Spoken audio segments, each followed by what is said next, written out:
دا ویلی و چې هذا فقه هذه الامه، امام بخاری فقه د دغه امت ده. او محمد ابن بشار د په باب کې ویلی و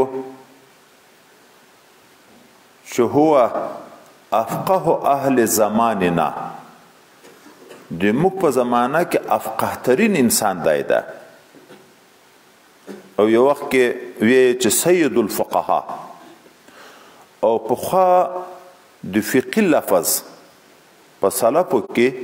دا د مجتهد په باب کې استعمالېدو. فقه هغه چاته ویلې چې کوم څوک به مجتهد و.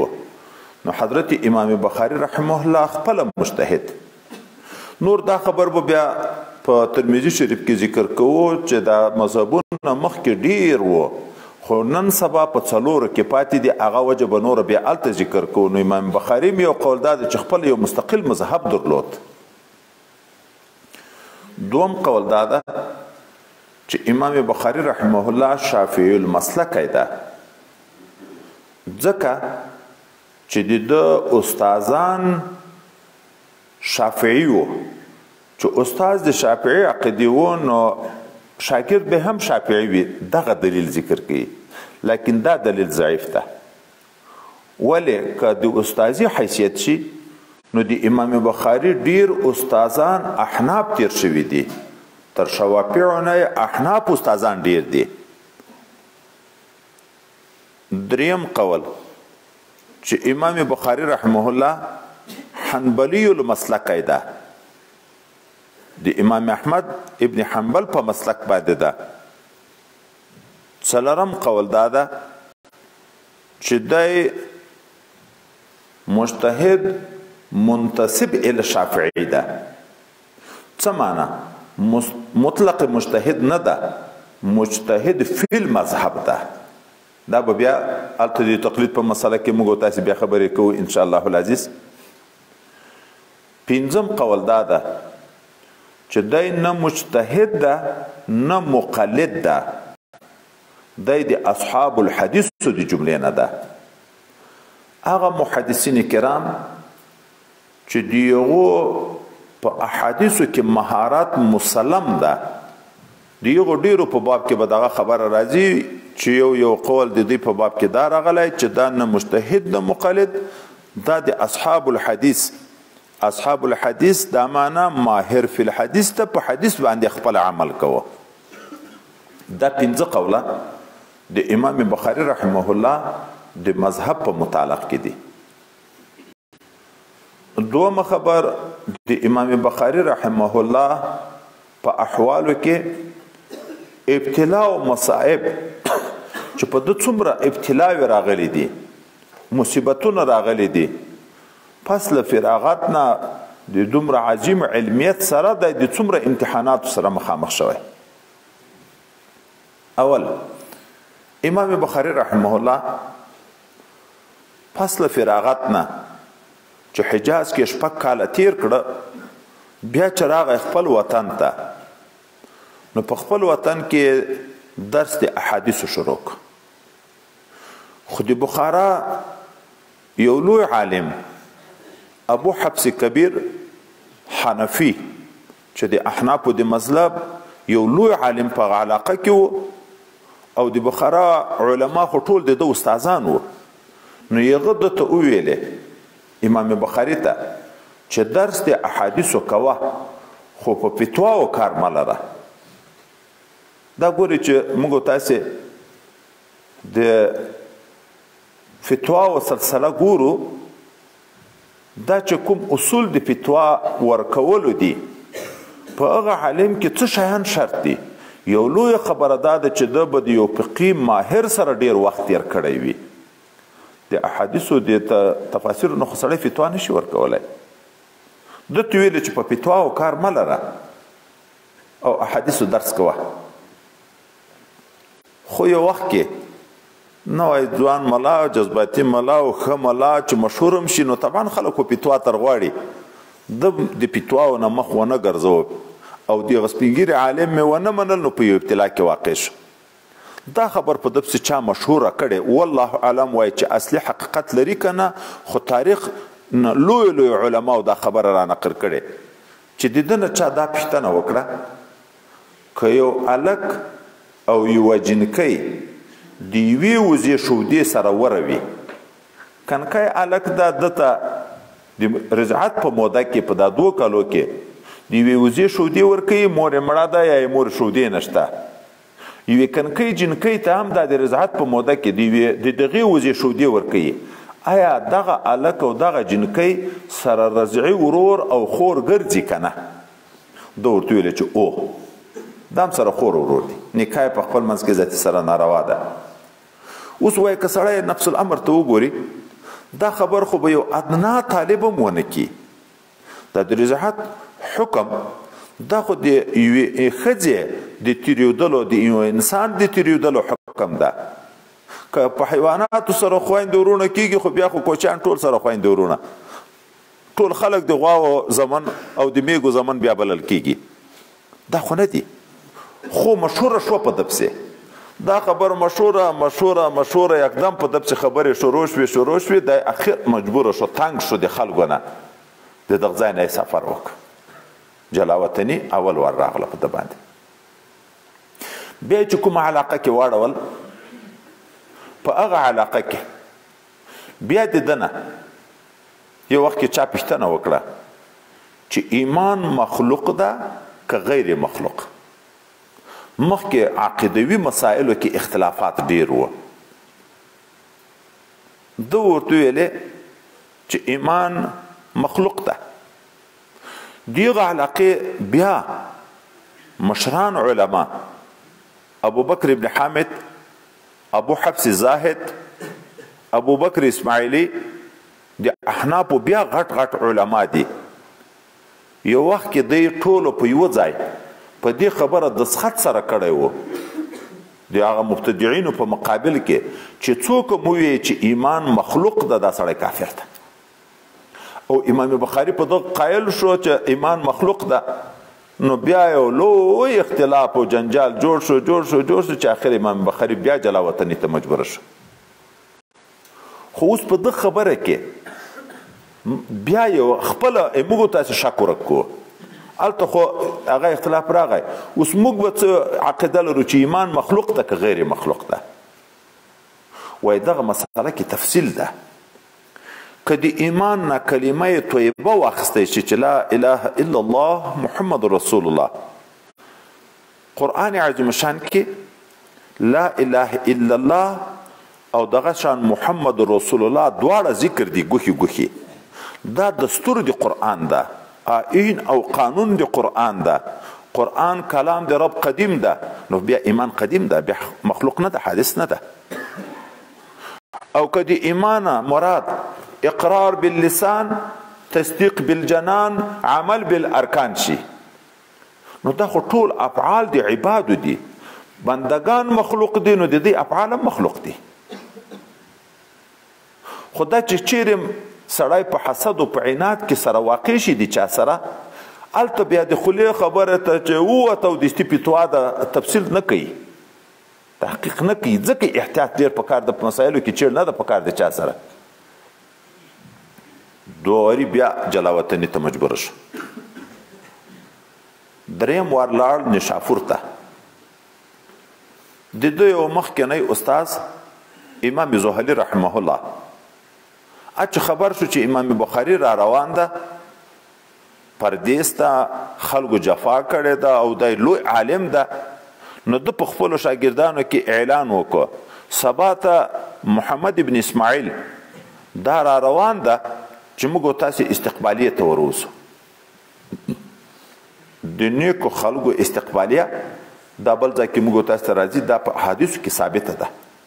حضرت پیغمبر علیه السلام او صحابه جهاد ته تللي چې دی بیرته د جهاد نه راګرځي د مدینې منورې خلک استقبالیې ته ورځي دی چې د هجرت په سفر راغی چې خبر شو خلک 3 ورځې استقبالیې دپاره خلک وروته حاجیان را روانې استقبالیه جایز علما په فضلا دستاربندي وشوه روان دي استقبالیه جایز خو او دا ځای په بل ځای کې ده خو زه به دلته هم دومره ذکر کم استقبالیه جایز ده خو چې رویا سمعت فخر و تکبر نه یې پکې دا چې موټران 15 په ګلانو جوړ کا او فضول خرچې کوه دغه شیان ممنوع دي. سبا ته چې د علاقې لوی عالم اعلان کړی و چې استقبالیه ته ځو او د امام بخاري د لیدلو تګي مخکې هم خلک ډېر و چې موږ ته راغلی وای. دومره درنده استقبالیه یې وشوه چې دغومره استقبالیه نه د پاچا شوې وه نه د بل عالم شوې وه. کله چې راغی نشاپور ته، په نشاپور کې د بخارا د علاقې خلک هم موجود و. یوه محله مشهوره وه، په محله د اهل بخارا سره امام بخاري هلته واړول. نو د نشاپور لوی عالم امام زهلي رحمه الله شاګردانو ته وویلې چې ورځئ د ده نه احادیث لیکئ زده کوئ یې تر، خو قید یې ورسره ذکر کړو، خو د عقایدو په متعلق کې ګوري چې علم کلام متعلق کې د ده نه څه پوښتنې ونه کوي. ولې داسې نه کله د عقایدو په مسله کې د موږ د ده نظر سره خلاف وي، که موږ په خپل منځ کې په اختلاف سره واقع شو، نو د نشاپور او د خراسان، نشاپور د زهلي وطن ده، خراسان د امام بخاري وطن ده، د دغه وطن مبتدعين چې روافض دي، ناسبیه دي، جهمیه دي، قدریه دي، دا به بیا ډېر خوشحاله شي چې ملایانو په خپل منځ کې سره واخیسته. د همیش دپاره دښمن د مسلمانانو د اختلاف نه ډېره لویه ګټه اخلي.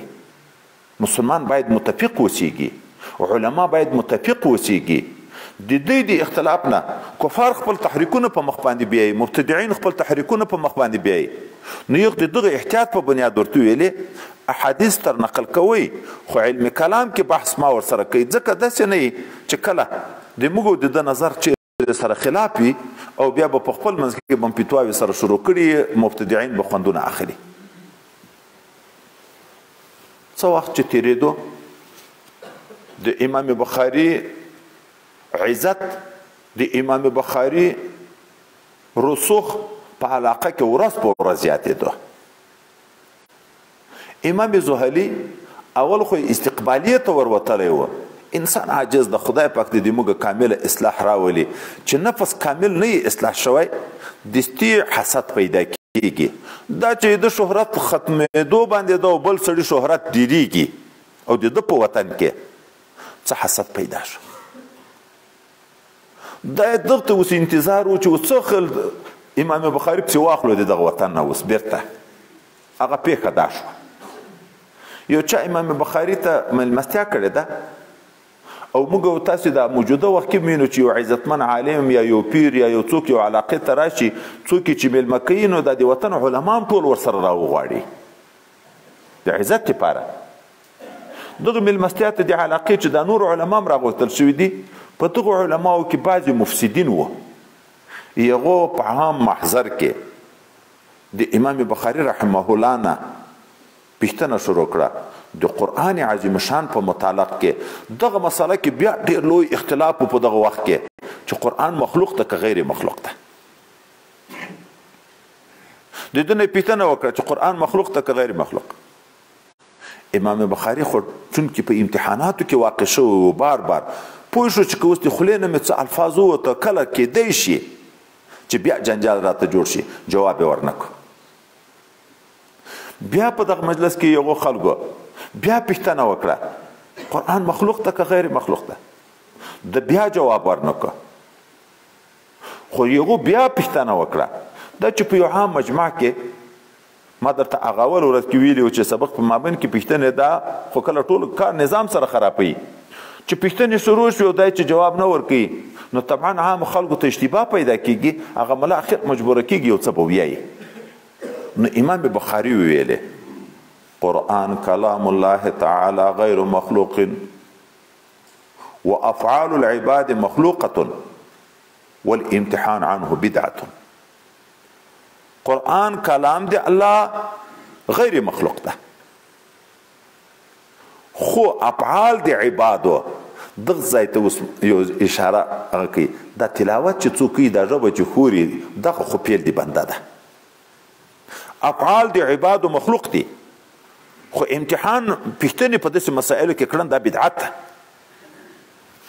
یو د استناره کې او دا خو داسې وی چې لفظ بالقرآن مخلوق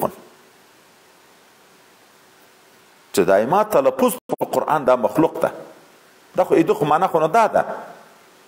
غلی شي او شور جوړ شو د کور والا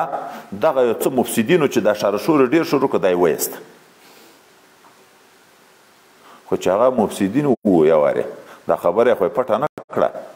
خبره تیت شو تر امام زهلی ورسوله چا خو یې چې قرآن لفظ بالقرآن مخلوق او امام زهلی خو په خپل وخت کې د هغه مبتدعینو چې هغه قرآن مخلوق باله د دغه تردیدونه کول دته اوس دلته موقع په لاس ورغله په دغه ځای کې نو امام زهلی عام محضر کې دا خبره وکړه چې قرآن من جميع جهات قدیم غیر مخلوق قرآن د هر لحاظ نه غیر مخلوق ده څوک چې قول کوي چې قرآن مخلوق ده هغه کافر که څوک توقف کوي پتوانب کې کوي نو یې مخلوق ده نو یې غیر مخلوق ده یظاهر الکفر دا مشابه ده د کفر سره او که څوک وي لفظ بالقرآن مخلوق دا د ما تلفظ په قرآن باندې مخلوق ده دا مبتدع ده لا یجالس ولا یصاحب معه دغه سره به بیا ذاتي څوک نه کینی دغه سره به بیا صحبت څوک نه کوي دلته ذاتي ویلې چې دغه نه بعد امام بخاری ته څوک ورنشي دغه نه بعد امام بخاری ته څوک ورنشي دا خو مبتدع ده چې دا قبول کوي او کچا ویل چې قرآن مخلوق ده هغه کافر شو ښځه په طلاق شوه توبه به یې ایستی کېږي که توبه یې ونه ایسته وژنه به مال به غنیمت کېږي او د درې د مسلمانانو کې به هم نه ښه کېږي چې دا یې ویل چې امام بخاري ته به څوک ذاتي نه ځي امام مسلم هغه د امام زهلي هم شاګرد ده خو د امام بخاري هم شاګرد ده هغه جوک شو څادر یې په سر واچوه او امام زهلي ته چې هغه د امام زهلي نه کوم احادیث لیکلي وو دغه رساله یې بیرته ټوله ورکړه بس هغه تا روایات چې ما یې تا نه لیکلي دا در واخله د تا استازي نه تېر یم خو د هغه د استازي نه تېرېږم دی جګ شو چې دی جګ شو په طبع د ده باندې محمد ابن سلمه دا هم جګ شو دا هم لاړ هغه ورغی امام بخاري ته امام بخاري ته ویلې یو سړی ښه عالم د خپل وطن لوی ماهر عالم خو اوس دلته خلکو حسد ورسره اخیستی ده داسې وویلې چې ما د ده سبق ته ورځئ او ما یې ده سره څوک ذاتي کینی امام بخاري رحمه الله ډېر پریشانه د خپله ګیره مبارکه داسې ونیوه سوچمان شو او ویلې ای الله تعالی ته ښه علم لرې چې زه دلته دغه وطن د نیشاپور ته د فخر و تکبر په نیت نه وم راغلی زه دغه خلکو د عناد د وجې نه چې مجبوره کړی وم دغه ځای ته راغلی یم نو ته پوهېږې الله بیرته دغه وطن کې تنګ شو چې کله دغه وطن کې تنګ شو بیا یې خپل وطن ته دا خو ګورې وخت تېرېږي څومره وخت به یې تېروه هلته هغه زاړه شاګردان او د وطن خلک افسوس کوي چې زموږ د خپل وطن عالم و زموږ د لاس نه ووت هغه بیرته په دغه شوق کې د عام خلک امام بخاري بیرته اراده د خپل وطن وکړه چې خپل وطن ته لاړ شي دی چې بیرته خپل وطن ته روان شو هلته د وطن خلک خبر شو چې امام بخاري رحمه الله بیا را روان ده بیا د بخارا د حاکم په حکم استقبالیه ته ورته راووته چې استقبالیه ته راووته کله چې لاړ هغه ځای ته امام بخاري رحمه الله په خپل وطن کې بیا درس د احادیثو شروع کړ د بخارا حاکم ورته وویلې یا د ځان په باب کې ورته وویلې چې ته د ما قصر ته هغه شایي د حاکم ځای ته راشه هلته ما ته بخاري شریف ویایه یا یې د زمنو په باب کې ورته وویلې چې د ما د زمنو دپاره هلته راشه د ما زمنو ته په بخاري شریف ویایه امام بخاري رحمه الله چې مخکې موږ تاسې ویلي وو چې وقار علمي ساتلی و د پاچا و د چا په ګدا هغه کې په دربارو کې نه و ګرځېدلی هغه څه ورته وایي انی لا أزل العلم ولا احمله الى ابواب الناس زه علم خواروم نه ذلیله کوم نه د خلکو په دروازو یې نه ګرځوم چې پردي کورو ته ورځم خانانو حکیمانو ته چې ما نه دلته علم نه وروړم بل ځای کې راځي العلم یقطع امام مالک صاحب هم هارون رشید ته وایي علم ته به خلک ورځي علم په چاپ نه ځي پیغه باده ورکېده خو مخامخ خو یې څه ذاتې نه ویلې که د زمنو په باب کې شي چې د ما زمنو ته وایي بیا نو دواري دا ورته ویلې ښه چې نه راځي ما په قصر کې د ما زمانو ته سبق نه وایي بیا خو دا وکړه چې هغه د تا په علاقه کې د ته ویلو چې خو یا ما جومات ته راځه یا د ما کور ته تا ته به زه زمن درلیږم خو په یو شرط چې کله د ما زمن درتي سبق ته په دغه وخت کې په دغه ګنټه کې به بیا بل څوک نه ورسره پرېږدي صرف د ما زمانو ته به سبق وایي ده ویله نه دا هم نشم کړی په علم کې بخل هم نشم کړی څوک به راځي د ما علم ته زه به منې کوم د علم نه دا هم نشم کړی او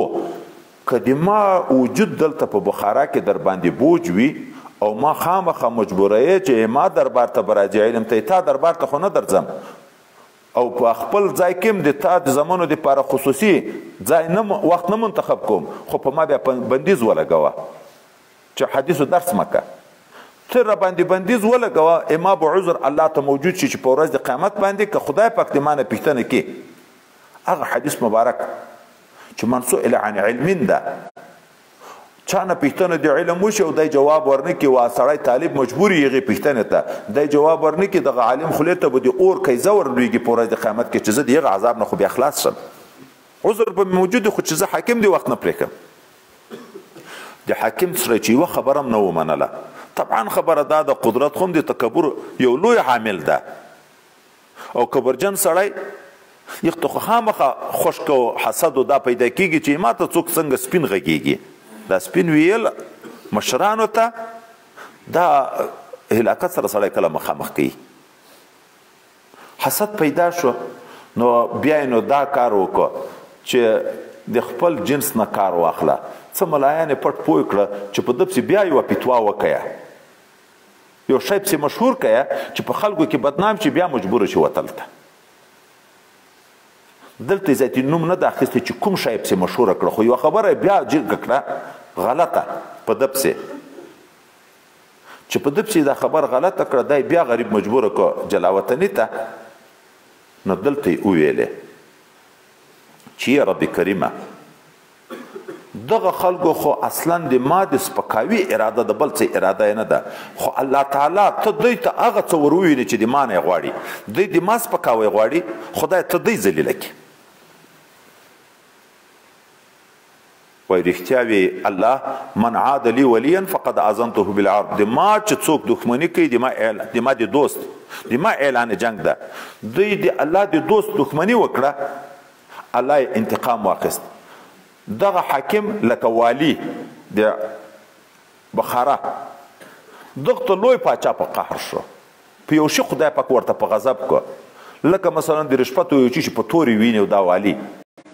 مخې ورتور کو په خره یې سپور کو او نوکران یې په پسې کړه چې په ټول کلي د بخارا کې ګرځوئ کلي په کلي باندې چې دا هغه رشوتخور حاکم ده چې د خلکو دومره ذلیله کو خدای پاک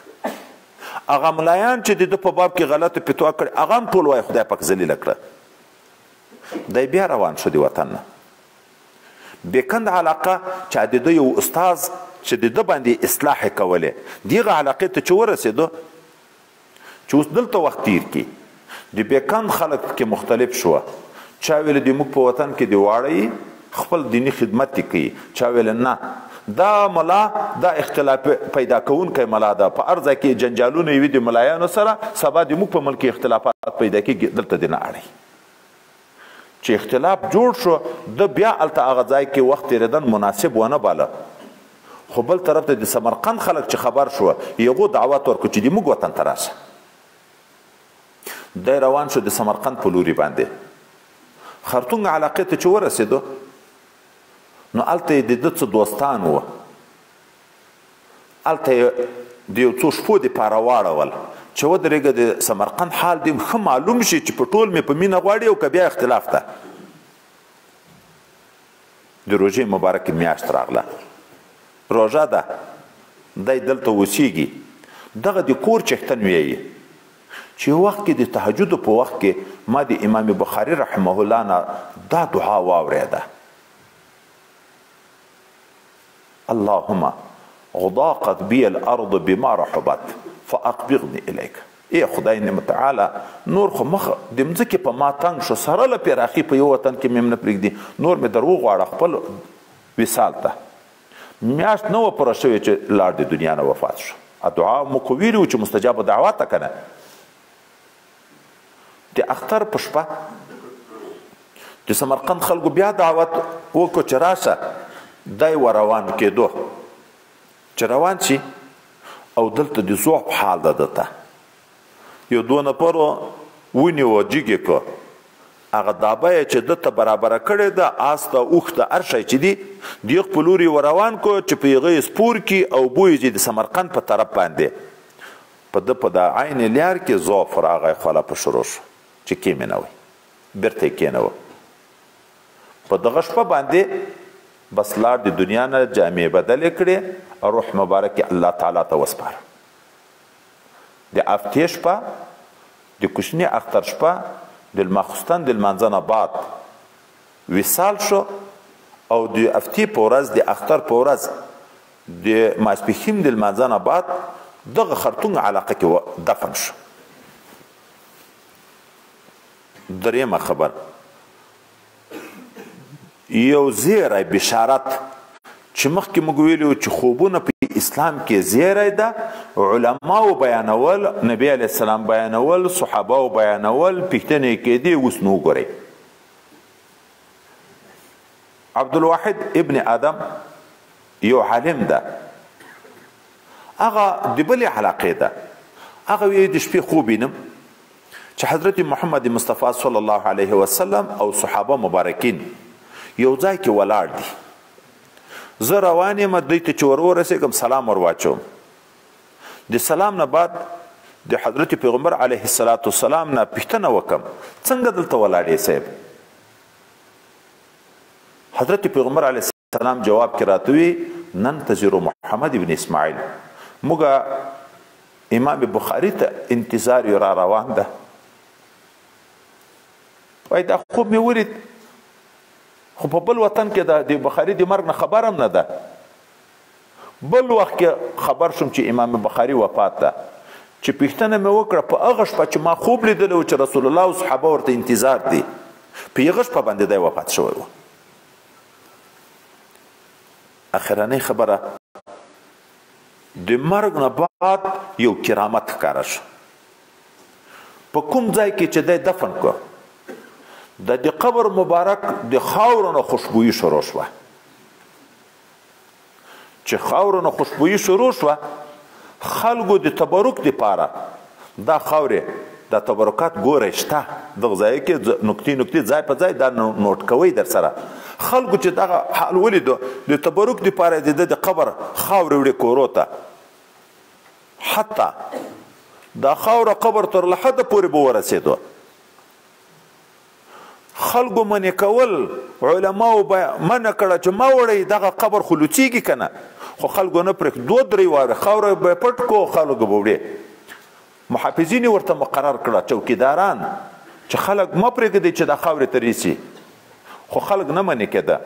بیا اخر د لرګیو جال یې جوړ کړه، موږ تاسې څوک کټاره ورته وي، څوک جال ورته وي، دغه یې ګرد تر تاو کړو چې څوک زیاتې ورتلی نه شي. دغه کرامت چې ښکاره شو، هغه د مخالفینو علما چې د ده سره حسد درلود او د ده سره مقابلې کړې وې، په ده پسې غږېدلي وو، دغه کرامت چې ولید بیرته په خپل عمل تائب شو. وروسته یې د خدای نه معافي غوښته چې دا خو یو لوی ولی الله و او د موږ نه بې ادبي د ده په باب کې شوي دي.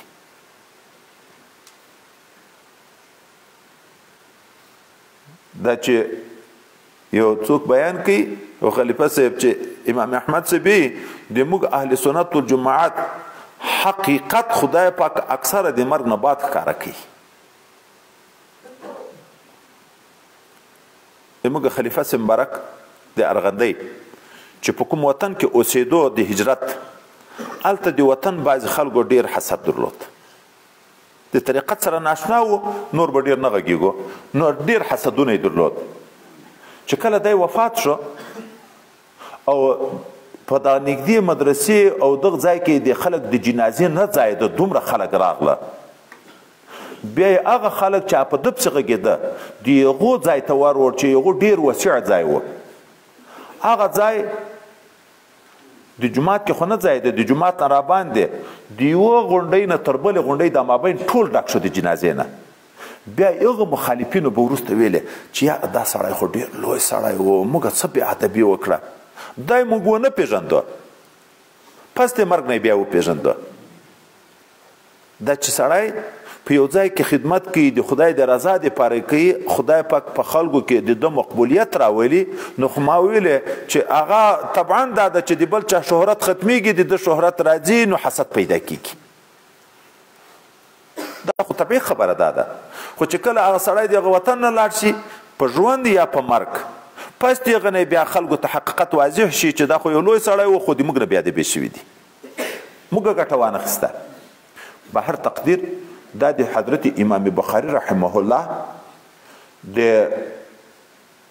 امتحاناتو سلسله یوه مو د ده د مذهب خبره ذکر کړه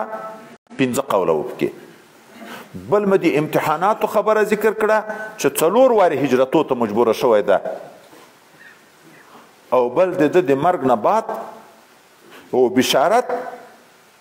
بل د ده د مرګ نه بعد د ده کرامت دا نن سبق کې د ده د احوالو متعلق دا بله خبره بیا ډیره طویل ذیل ده چې د ده تصانیفو کې خبره شروع کیږي بیا په تصانیفو کې په بخاري کې خبر پسې شروع کیږي دا تقریبا یو مستقل سبق غواړي سبا ته به ان شاء الله العزیز بیا هغه سبق